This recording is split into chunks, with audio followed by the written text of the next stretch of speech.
Triple-digit temperatures expected to continue the next couple of days. A heat advisory continues in effect. And the city of El Paso and the Office of Emergency Management activating cooling centers throughout the community.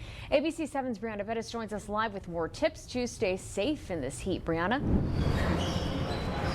Stephanie, Paul, I've only been out here for a couple of minutes, but I can tell you I can already start really feeling that heat. That's why the city has opened these cooling centers. Immediately as you walk in, you can definitely feel that rush of air.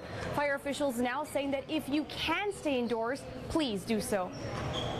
The heat is really, really bad. In fact, we're under a pretty high heat index, and I mean, the most you can play outdoors is about 2 hours before you start feeling dizzy and stuff like that. So it's just so nice to be able to come inside.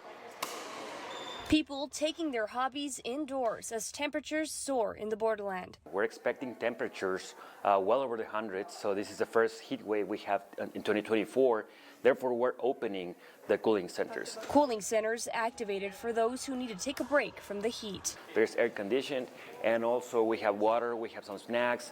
Of course, you have access to whatever the facility has. For example, we have TVs, movies, books, depending on which rec center. We have different activities for everyone. With the rise in temperature, fire officials encourage vulnerable groups to take caution. That includes children and the elderly who may take longer to shed the heat. Fire officials say around this time we start seeing more heat-related injuries like heat exhaustion and heat stroke, which can be fatal. So when you see somebody losing consciousness, at some point they are not even sweating anymore. They just have clammy, dry skin.